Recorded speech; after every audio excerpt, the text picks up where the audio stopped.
Queridos, sejam bem-vindos todos que nos visitam, os irmãos que estão conosco. Hoje é um dia para a cristandade especial. Embora as datas que há no calendário judaico e no calendário nosso, elas nunca batem essas datas, mas o que importa é o sentimento que vai no nosso coração. Quer ver uma coisa? Uma data que a gente sabe que ela não é verdadeira, mas eu acho que ela tem um valor familiar e importante de nós celebrarmos. Tem igreja radical que não celebra de maneira alguma, que é o Natal. Pois é, Jesus não mandou celebrar o Natal. Jesus não mandou fazer um monte de coisa, o povo faz. Mas também não proibiu. Proibiu, pastor Abel, que a gente agradeça a vinda do Messias, do Salvador? Então, a cristandade, no dia 25 de dezembro, celebra o nascimento de Cristo. Jesus nasceu dia 25 de dezembro? Sim ou não? Sim ou não, gente? Não, não nasceu. Mas eu também não nasci dia X e comemorei no dia Y. Quem já comemorou o seu aniversário em data que não era seu aniversário? Levanta a mão. Então, por que a gente não pode comemorar o nascimento de Jesus numa data que não é o nascimento dele? Mas é a lembrança, a importância, a significância, a questão é algo que é altamente relevante. A vinda de Jesus é relevante. Então, a Páscoa para os cristãos é relevante? Sim ou não? É. Foi nessa data? Possivelmente há erros, mas a gente diz que somos gratos a Deus pela ressurreição de Jesus. Então eu vou falar algumas coisas relacionadas à Páscoa, porque hoje é conhecido lá fora como o Domingo de Páscoa. E nós agradecemos a Deus essa experiência bíblica que o povo hebreu teve quando estava no Egito e que Deus construiu uma maneira de tirá-los de lá. E eles saem do Egito na última praga, que foi a morte dos primogênitos. Deus constrói até que chegue aquele momento de tirar os hebreus da escravidão e levá-los para celebrarem a Deus no deserto e, consequentemente, introduzi-los em outro momento na terra prometida. Aí é uma história. Mas antes de Deus tirar Israel do Egito, Deus disse: celebrem uma Páscoa. Porque a Páscoa fala de passagem. Em hebraico é Pessah. Diga, Pessah. É uma palavra hebraico que significa passagem. O Senhor, Deus, veio sobre o seu povo naquela comemoração que haveria de ter cabrito ou cordeiro ou cabrito, e uma família pequena. Por exemplo, eu e Sandra somos só nós dois lá em casa. O Abel já tem mais gente na casa dele, tem uma creche. Você talvez tenha mais gente. Então, Deus mandou que quem fosse uma família pequena se unisse a uma outra família para comerem juntos o Cordeiro Pascual. Tudo isso era um apontamento profético para o tempo que nós íamos ter na vinda de Jesus, na sua morte e ressurreição. Porque Jesus, no Novo Testamento, é o Cordeiro Pascual. No Antigo Testamento, quando o povo estava ainda no Egito, Deus manda que eles ali fizessem um cordeiro assado.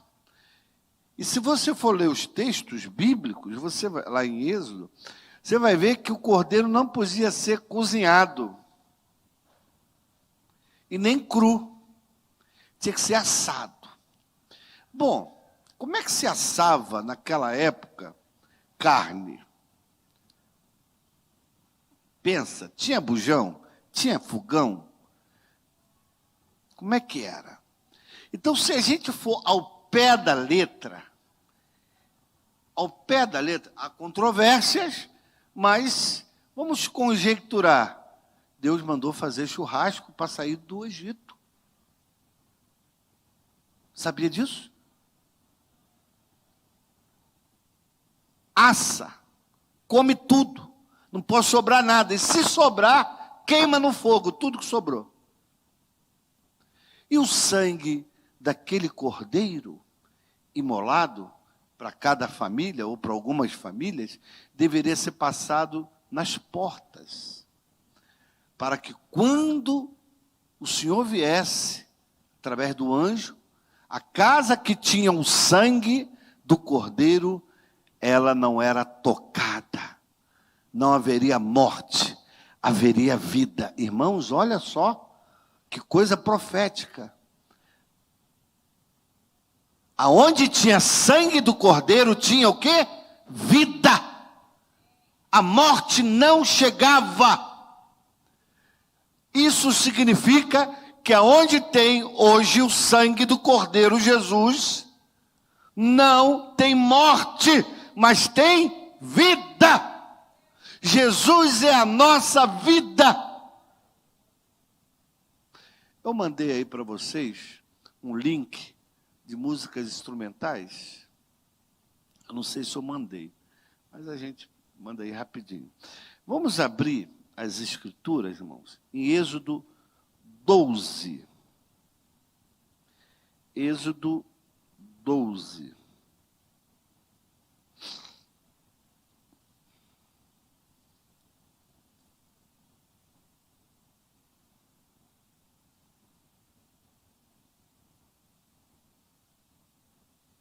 Estou mandando aí agora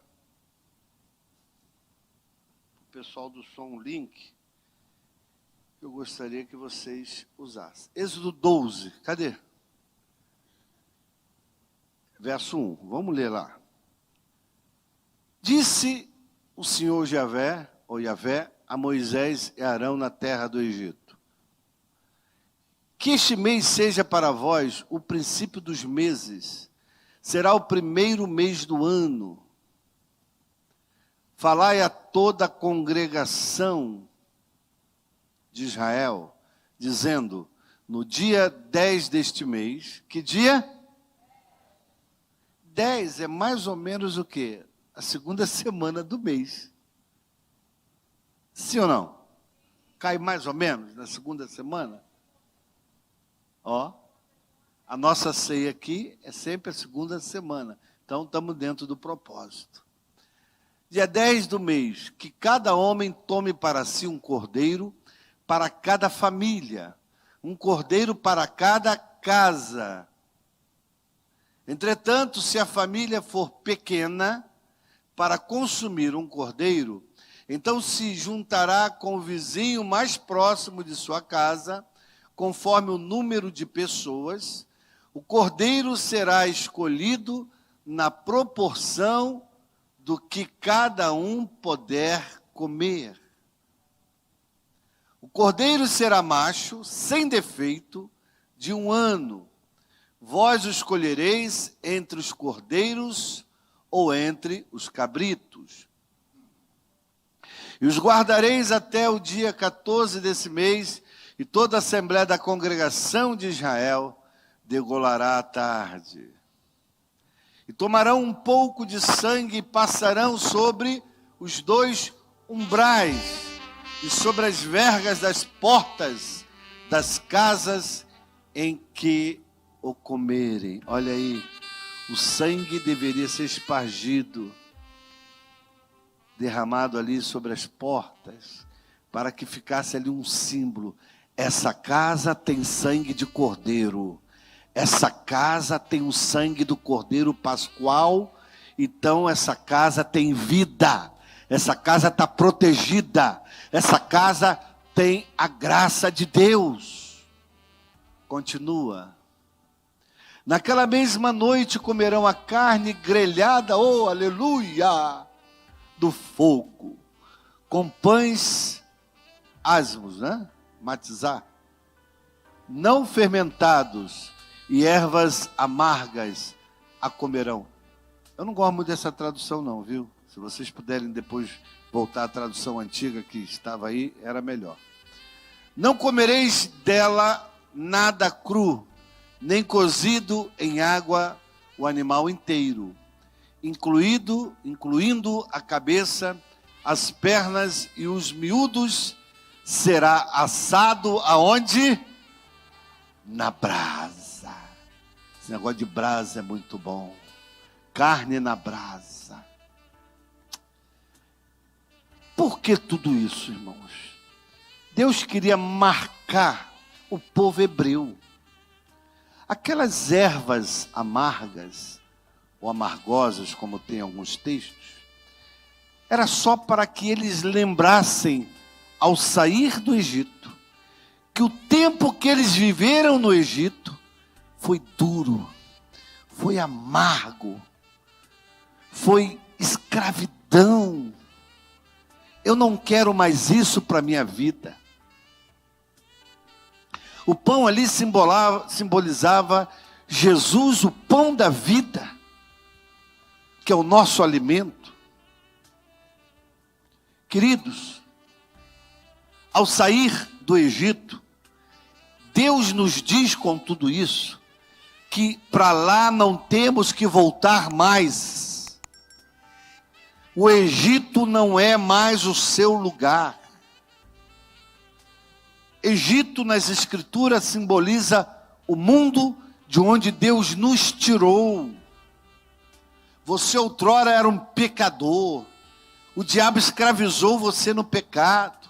Você vivia distante de Deus. Sua vida era amarga. Embora você sorria, mas era infeliz dentro de si. E o diabo zombava de você. O diabo escravizava você. Então Deus diz: come ervas amargas, para vocês lembrarem que a vida no Egito era amargo. Mas agora, saindo do Egito, eis que eu vou levar vocês para uma terra que mana leite. Não vai ter mais amargura, vai ter mel, vai ter sabor de mel. Tua vida agora vai ter mel. É diferente. As lutas poderão até acontecer, mas no final é sempre mel. Lá em casa eu estou com 5 vidros de mel, para me lembrar que agora eu sou do mel. Eu tenho mel. Tem mel na minha casa, tem mel na minha vida. Jesus é mais doce que o mel. Aleluia.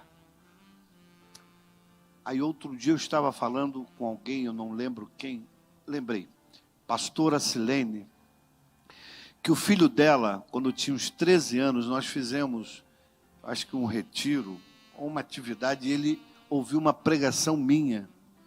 O menino hoje está com quantos anos, Sandra? 40 anos. Meu Deus, ele tinha 13. Vamos fazer a conta não, senão daqui a pouco eu vou ficar depressivo aqui.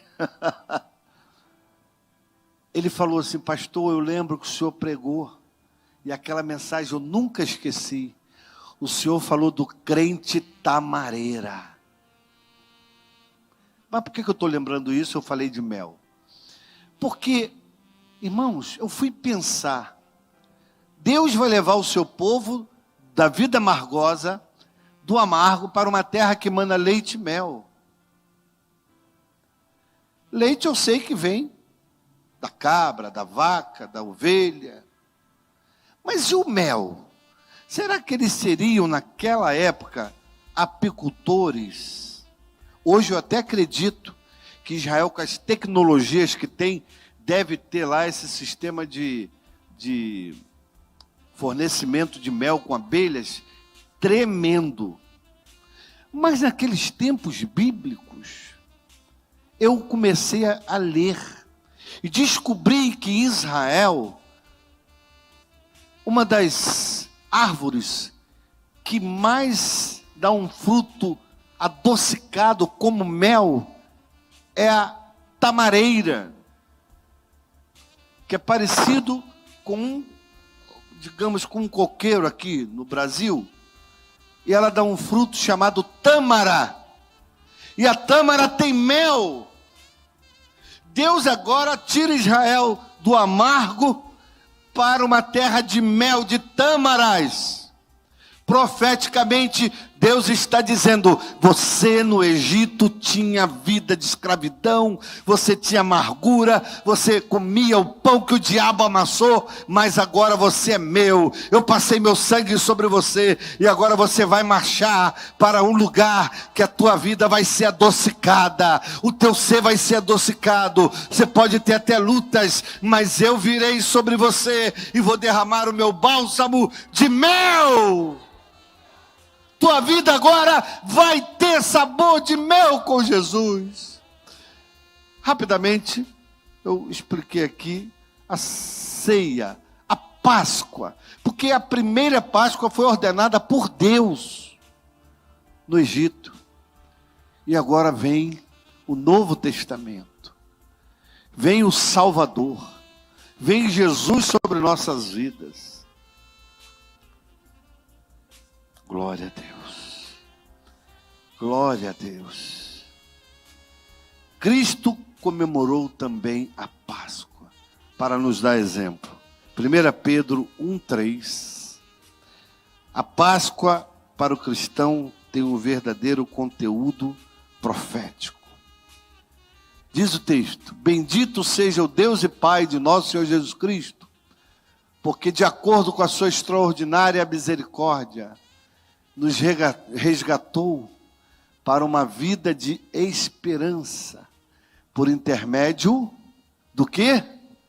Da ressurreição de Jesus Cristo dentre os mortos. Você sabe que no Novo Testamento, Jesus passou por alguns momentos antes da sua morte, em que ele sofreu. Mas antes de começar o seu sofrimento, houve a última Páscoa em que ele, Jesus, em Mateus 26, versículo 17 em diante, diz: e no primeiro dia da festa dos pães asmos, chegaram os discípulos junto de Jesus, dizendo: aonde quereis que preparemos a Páscoa? Verso 18, Mateus 26, 18. E ele disse: ide à cidade, um certo homem, e dizei-lhe: o mestre diz, o meu tempo está próximo. Que tempo? Se aproximava a morte dele. O momento que ele ia deixar esta terra, ia voltar para o Pai. O meu tempo está próximo, em tua casa celebrarei a Páscoa com os meus discípulos. A Páscoa de Jesus foi celebrada aonde?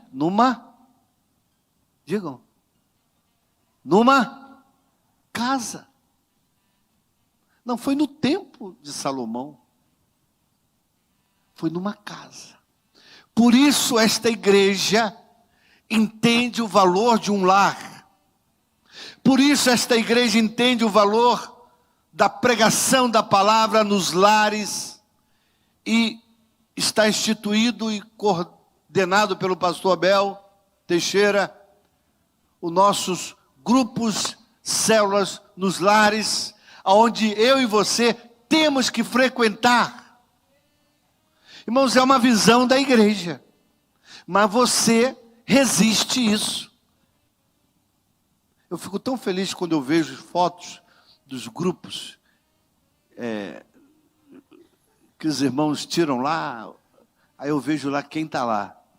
Eu vejo lá a Suzete com o grupinho dela, vejo lá o pastor, cadê o pastor Eusébio?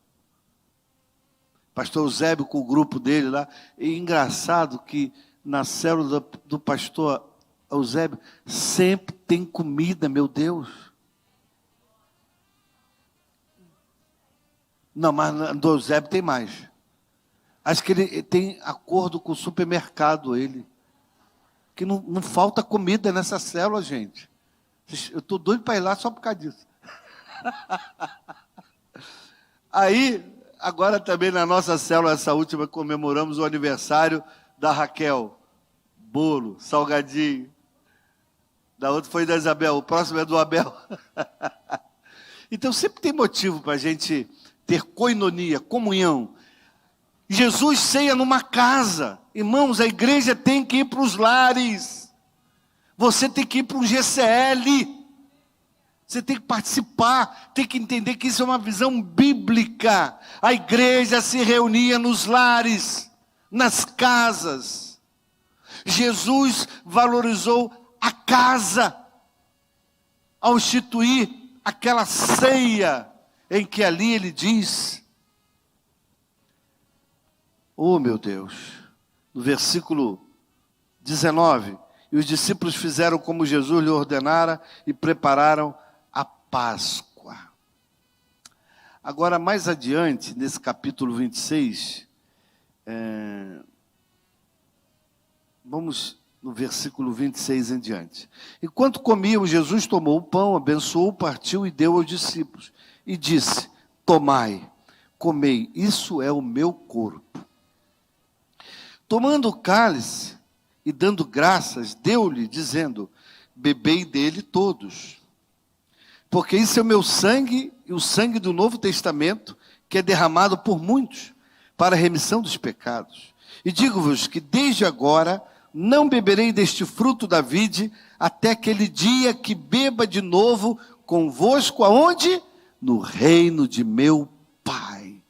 Então haverá um dia em que haverá uma nova bodas, a bodas do Cordeiro, onde Jesus vai receber a sua noiva, a igreja, e nós vamos sentar com ele e participar de uma mesa com ele.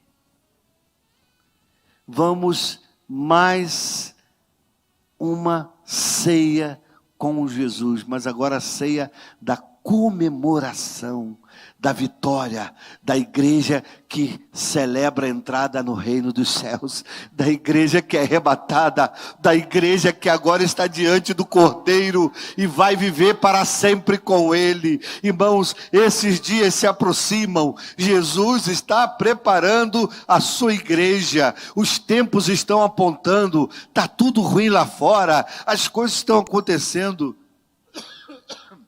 mas regozijai-vos. Está ruim, pastor. Está tudo difícil.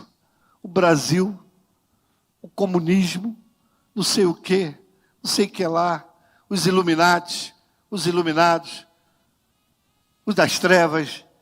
Aconteça o que acontecer, a igreja não vai parar, a igreja não vai deixar de cumprir o seu propósito, ela vai sim ser chamada pelo Cordeiro de Deus, vinde bendito de meu Pai, possuí por herança o reino que vos está preparado desde a fundação do mundo. Irmãos, vai cessar a dor, vai cessar a perseguição, vai cessar a amargura da vida e teremos uma vida eterna de mel com Jesus, que tem sabor de mel.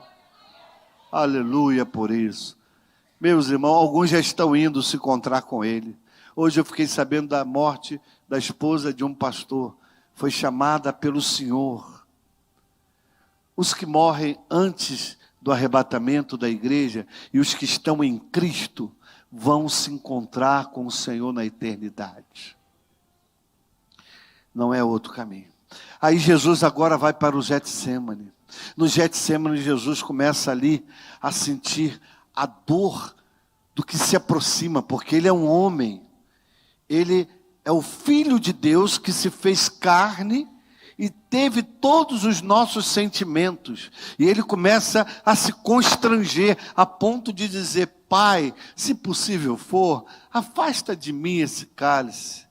Mas contudo, que se faça a tua vontade. Eu estou falando como ser humano, porque como ser humano, nós sentimos dores. Como ser humano, nós sentimos dificuldades. Nós às vezes fraquejamos na carne. Jesus disse que a carne é fraca, mas o espírito está pronto. Então alimenta teu espírito. Não deixa a carne ficar forte.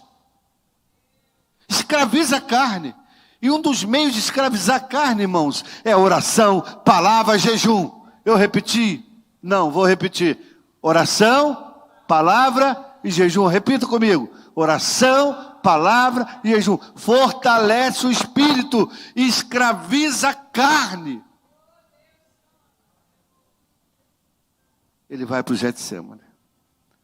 E ele diz: vigiai e orai, para que não entreis em tentação. Na verdade, o espírito está pronto. Verso 41, Mateus 26. Mas a carne é o quê? Se a carne é fraca, por que você gosta de brincar com a carne? Jesus no Getsêmani falou: a carne é fraca. Então não fica tentando a sua carne. Não fica brincando com o pecado. Irmãos, eu vi homens na Bíblia fugirem do pecado, porque eles tinham esse entendimento que a carne é fraca. Então, se a carne é fraca, eu não vou pôr a minha carne no perigo. Ei, presta atenção. Não coloca a sua carne no perigo. Foge. Diabo manifestado, a gente expulsa. Sim ou não? Mas carne não expulsa.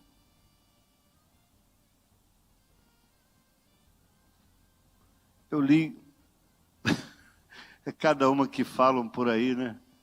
Sei que é uma brincadeira, mas falaram assim num grupo aí de pastores, que os homens, eles pecam, porque Adão pecou, e qualquer homem pecaria se uma mulher pelada lhe oferecesse uma fruta. Olha só, qualquer homem pecaria se uma mulher pelada lhe oferecesse uma fruta, se referindo a Adão. Eu estou falando isso só para você ter uma ideia de que você tem que fugir das aparências do mal, você tem que fugir dos constrangimentos. Não visite uma mulher sozinho. Uma vez tinha um obreiro aqui que veio me procurar e falou: pastor, queria que o senhor orasse por mim. Eu falei: tá bom, irmão, vou orar. O que houve? Não, eu pequei. Ué, o que houve, irmão? Abre o coração. Não, porque eu gosto muito de evangelizar. Ué, você pecou e gosta de evangelizar? Explica isso. Não, porque eu ia na casa da minha ex-namorada, assim, 10 horas da noite, evangelizar ela. Eu aproveitava e dormia lá com ela. Aí eu evangelizava ela e no dia seguinte eu ia para casa. E ele casado. Ele gostava de evangelizar a ex-namorada para ela aceitar Jesus. Olha só que doideira. Eu falei, irmão, você está proibido de evangelizar a partir de hoje. Não prega mais para mulher nenhuma. Você está em disciplina. Ai, Jesus, tem miséria. Tem gente que é muito bobinho, né? É igual o pai da Peppa. Papai bobinho. Outro dia, alguém falou isso para mim. Pai da Peppa é bobinho. Tem crente que gosta de ser bobinho. Mas gosta. Ou se faz de bobinho. Meu filho, a carne é fraca. Fuja dos constrangimentos. Não vá na casa de mulher sozinho. Vai com a sua esposa. Não dê aconselhamento a mulheres. Você é um homem. Bota outra mulher para fazer isso. A carne é fraca. Ah, mas eu confio, eu sou forte. Eu tenho a palavra. Eu vou evangelizar. Para de evangelizar. Deixa que o outro evangeliza. Porque está sendo preparado um laço. E você não enxerga isso. Tem gente que não enxerga ou não quer enxergar. Porque é bobinho. Jesus disse no Getsemane, vigiai e orai. Indo, a segunda vez orou dizendo, meu Pai, se esse cálice não pode passar de mim sem eu beber, faça-se a tua vontade. Então Jesus ali, depois de um certo tempo, no Getsemane, ele é preso. Ele é levado para o Sinédrio. E os irmãos percebem que Jesus começa a sofrer. Jesus é levado diante das autoridades. Ali Caifás e outros. E começa aquele momento de dor, porque se aproxima a cruz. Pedro nega Jesus. Depois vem o suicídio de Judas, que o traiu, que entregou o Senhor por dinheiro. Você vê que a corrupção sempre esteve presente no meio religioso. Não é só nos dias atuais, não. Só está se intensificando.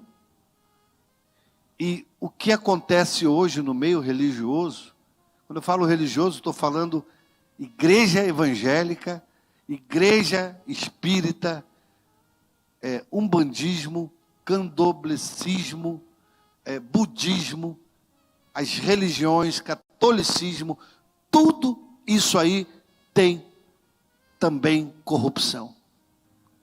Tem gente séria? Possivelmente.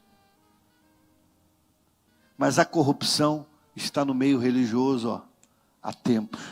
Senão Jesus não mandaria aqueles homens saírem do templo e os expulsava da forma que os expulsou, dando chibatada naqueles homens que vendiam, os vendilhões do templo. Corrupção. Cuidado com dinheiro fácil. Não venda a sua integridade. Não venda a sua fé. Não venda os seus valores. Cristão que vai herdar o reino dos céus, não abre mão de valores. Propostas, eu já recebi muitas, para estar em lugares maiores, melhores. Mas eu quero estar onde Deus quer que eu esteja, eu quero fazer o que Deus quer que eu faça, e eu quero ser chamado de pequenino.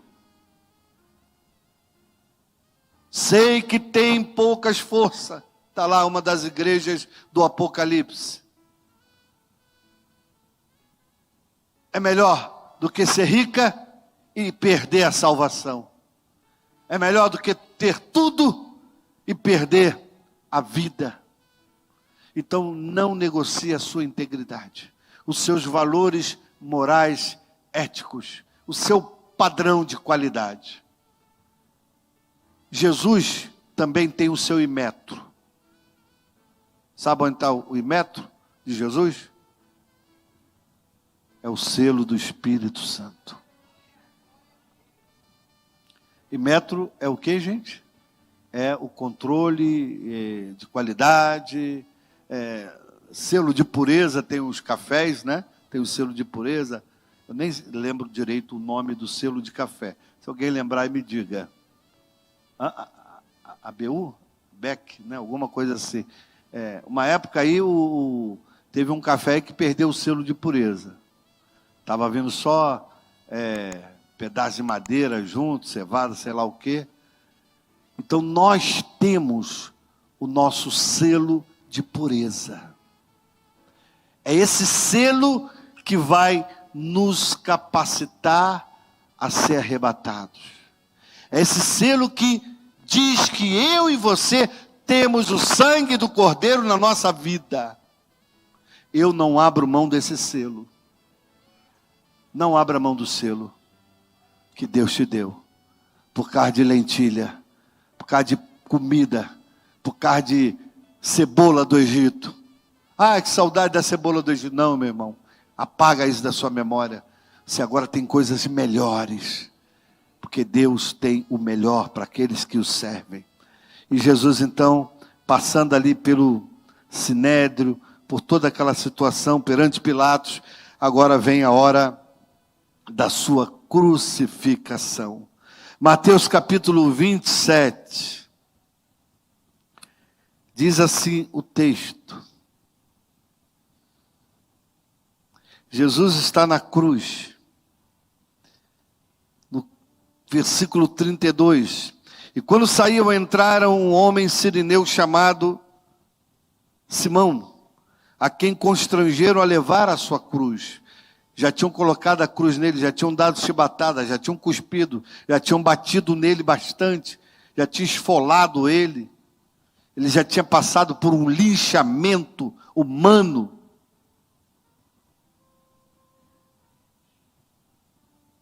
Simão Sirineu, o que significa isso? Sirineu é porque ele era de uma cidade.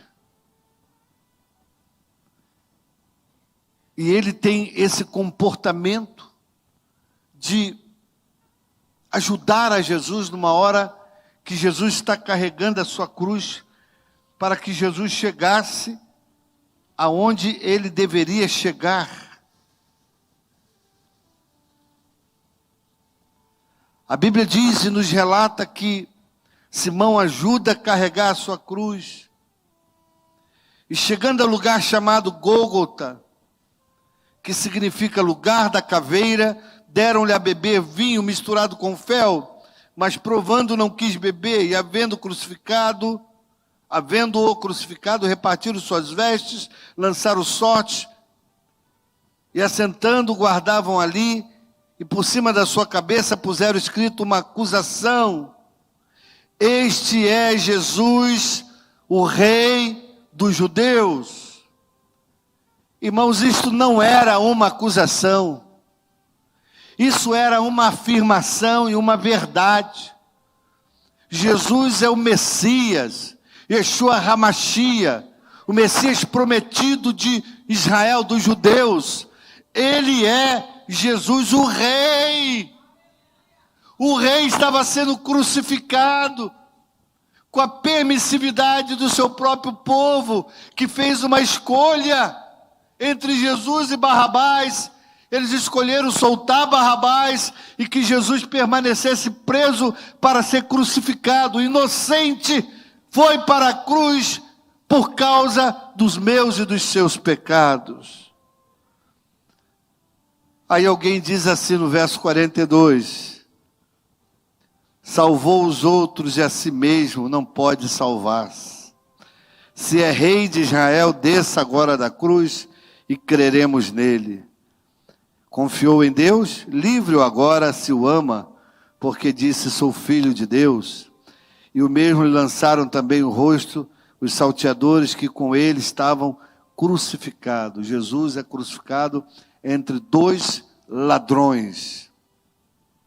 E desde a hora sexta houve trevas sobre toda a terra até a hora nona.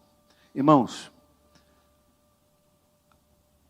a teologia diz que Jesus morreu na hora nona.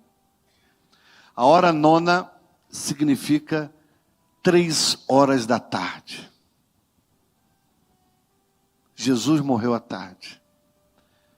Quando você vai para Êxodo, você vê que Deus mandou o cordeiro ser assado e eles deveriam comer à tarde, apontando para o sacrifício de Jesus na sua crucificação e a sua morte à tarde, na hora nona. E aí, versículo 46 diz: e perto da hora nona, exclamou Jesus em alta voz, dizendo: Eli, Eli, lema sabactani, isto é, Deus meu, por que me desamparastes? E ali Jesus entrega o seu espírito e ele morre. Mas a Bíblia diz que passaram-se um tempo. E no domingo pela manhã, no primeiro dia da manhã, as mulheres foram ao sepulcro ver Jesus. E ao chegar ao sepulcro, um anjo lhes aparece e diz: ele não está aqui, ele ressuscitou. Essa é a maior vitória da igreja. Essa é a nossa vitória. Saber que houve ressurreição. Saber que houve a ressurreição e que Jesus, ao ressuscitar ao terceiro dia, ele vai aparecer aos discípulos. Ele vai chegar num certo lugar em que os discípulos estão reunidos. Ele vai estender a mão e vai dizer: paz esteja convosco, porque sobe dúvidas aos vossos corações. Vede as marcas. Sou eu mesmo. Eu ressuscitei. E ali, Tomé, num momento de dúvida, ele quer tocar em Jesus, para saber se era Jesus mesmo. Às vezes nós nos comportamos como Tomé. Será que isso é verdade? Será que a palavra de Deus é isso mesmo que diz? Será que eu estou fazendo a coisa certa na igreja? Irmãos, eu não quero pagar para ver. Eu creio. É a minha fé. É o que me traz esperança. A palavra diz que Cristo em vós é esperança da glória. Aumenta aí, irmão. Cristo em vós, esperança da glória. Jesus é a nossa esperança. E se não fosse essa esperança em nós, nós seríamos os piores dessa vida. Mas Ele nos abraçou, Ele nos pegou, e Ele tem algo para cada um de nós.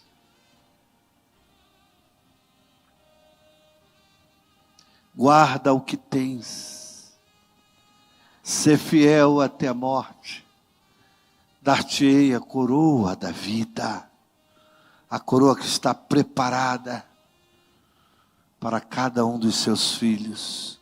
Você que ainda não entregou a sua vida a Cristo, você que ainda não batizou, não entendeu que é necessário cumprir as Escrituras, que é necessário romper com o Egito, romper com o pecado, romper com Satanás e ter uma vida eterna agora com sabor de mel, começando agora nessa vida e na eternidade o melhor. Faça isso. Abaixe a sua cabeça, feche seus olhos. Pode fechar a sua Bíblia. Os músicos venham para cá. Glória a Deus. Obrigado, Jesus. Tua morte trouxe vida. Aleluia. Oh, Jesus. Tu és maravilhoso. Espírito Santo, toca nos corações. Espírito Santo, Toca em cada vida aqui presente que ainda não entendeu que é necessário o sangue do Cordeiro sobre si para ter a vida eterna. Aleluia, aleluia. Meu Deus, teu sangue